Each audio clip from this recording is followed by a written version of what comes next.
We're going to go over the 2018 Riverdale Blackhawks tryout and setup.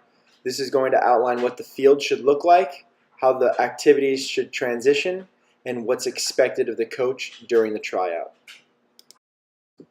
You're going to start by setting up two fields in the setup of a 25 by 20 grid. Inside one of your fields, you'll set up a 15 by 15. Make sure your goals are set up so you don't need to put them out later. For your first activity, only if you were dealing with U12, U13, U14, and U15 players, you'll be doing the dribbling evaluation. In the dribbling evaluation, you'll be evaluating each individual player on a score from a 1 to a 10. A 1 being the lowest rank, a 10 being the highest. You're looking for any players that stand out, good or bad. You want to make a decision as quick as you possibly can because you have limited time, roughly 10 minutes to do so. The first evaluation activity of this tryout is a dribbling activity. You're going to start by evaluating them on their right foot, then their left foot, and then you will ask them to change directions. It is important that you find their tryout number, which will be located either on their shorts or on their arm, and you make sure that you give them a fair and appropriate rank. After you're able to do the right foot and left foot portion of the dribbling evaluation, have one of the coaches demonstrate 3 different turns to give the kids a better understanding of what you are looking for. Be sure to show these changes of directions within 30 seconds so you can quickly get right back into the activity and get your evaluation rank for the players. Your evaluation sheet will look similar to this one. You are going to mark your score for each individual player in the yellow box. The evaluation scoring is going to be based from a 1 to a 10 rank. In this portion of the evaluation, it is okay to have duplicate numbers. Be sure to evaluate the players on all 3 portions of the dribbling activity: their left foot, their right foot, and their ability to change direction. You have 10 to 15 minutes to get this done. Be sure that both evaluators are creating their own individual scores for every single player in the tryout.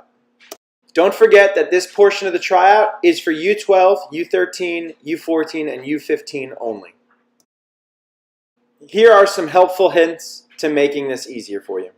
Be sure to spot out the best player immediately and the worst player immediately. That's going to help gauge where these players are and will make your life 1,000 times easier in terms of giving every player their own individual rank. After you've done all 3 dribbling activities, you can end with a fun game called Knockout. Each participant is going to have their own soccer ball, and they are going to be trying to knock out their opponent's soccer ball on the outside of the square. If they get knocked out, the player is eliminated from the game and must wait until the very next game begins. As the game continues and players' soccer balls are getting knocked out of the square, it's very important that you make the field smaller to allow a condensed playing environment where players have more of an opportunity to knock each other's soccer balls out. Please be sure to put a cone in the very middle of your field. That way you can have 4 little quadrants. By having these 4 quadrants, you'll be able to actually move the players into one of those little squares to make life a lot easier. You see here that they're moving into a little square. I didn't put a cone down, but if you can put one right in the middle of the field, this will allow for a smooth transition into the final part of the activity. Once the players end the game, if there's enough time, you can play 2 or 3 rounds before transitioning into the 1v1 activity. This portion of the tryout is standard for every single team. We are now moving into the 1v1 portion of the tryout. You will be having players line up behind the goals as such in the image on the bottom right of this screen. You'll be using the 25 by 20 grid and make sure there is a goal on each end before the activity starts. All of the soccer balls should be on one side inside the goal, allowing players to stay organized and have many balls ready to go at their disposal. Each side of players is going to get 5 minutes straight of offense and 5 minutes straight of defense. This way you allow yourself maximum visibility to see which players can do what on offense and which players can do what on defense. Each player is going to get their own individual score from a 1 through a 5. a 1 being a weak player, a 5 being a very strong player. You are looking to see which players are creative, which players are technical, which players are not afraid to take risks, and which players can actually defend and win the ball back from the offensive player. A description of the rules is very important to explain to the kids, letting them know that when they're on offense, they're trying to score in one goal, and if you're on defense, you're trying to steal the ball to score in the other. Attacking players must stay on one side, defending players must stay on the other. They will switch after 5 minutes. Each player will get 5 minutes on offense and 5 minutes on defense. Be sure to make sure that everyone gets their equal opportunity.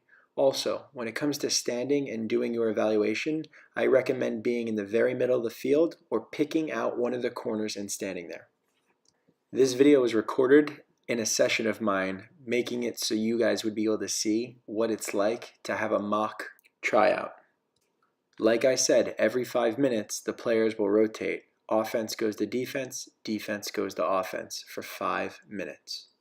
Coaches will switch after 10 minutes. If you look at this player shows confidence with a nice shoulder feint and then beats the player. This would result in a quality scoring number, allowing coaches to know that this player can play. Try and be fair and rate them after you see them 2 or 3 times. Don't just give them one set ranking after 1 repetition. It's important that we do give these kids a fair opportunity to showcase their talent. When looking at this player, you can see that they lost control and lost possession of the ball. This shows that they do have confidence to take a player on, but they don't have the technical ability to maintain that possession. If the player consistently played like that, I would give them a 2 or a 3. In the 1v1 evaluation portion of the tryout, you are going to be giving the player 2 scores, an attacking and a defending score. Both of these will be done off of a 1 through 5 rating. 1 being the weakest, 5 being the highest quality player in the group. Be sure to give every player their own ranking. If you feel that you did not get a good look at one of your players, you are able to manipulate and move them in the line so you can see them again more frequently. Depending on the age group, you will not be aware until the day of how many players will be participating, so we want to prepare by having 2 fields no matter what. By setting up 2 fields, you allow maximum repetitions to spread out the players evenly to allow them the attacking and both defending opportunities to be ranked. When we are looking at these fields, be sure to have 1 coach on each field. It's important that you focus on the players and you pay attention to safety and any hazardous concerns that may pop up.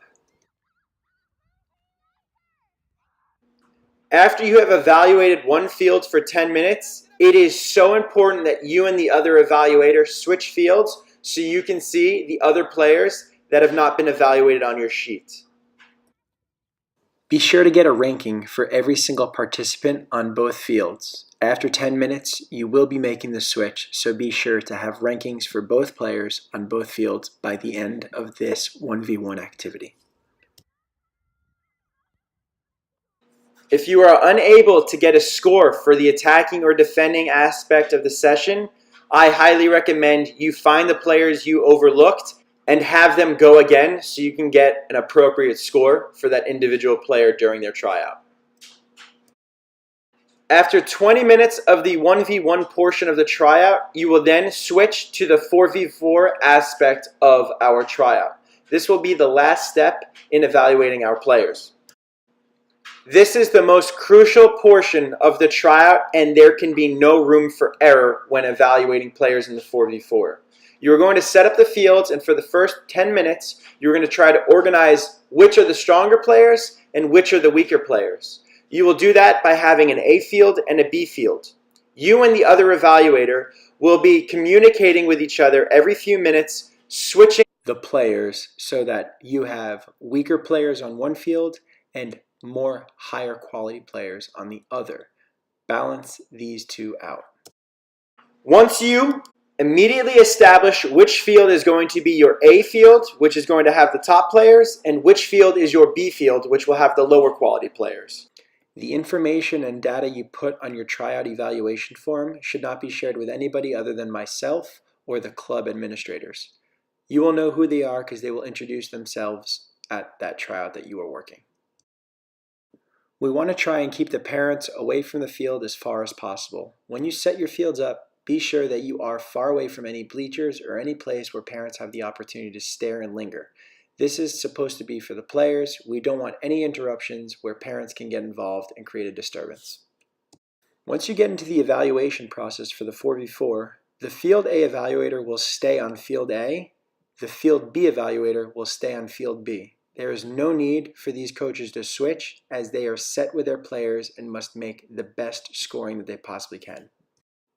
When coaching the 4v4 evaluations, this is the most important phase of the tryout.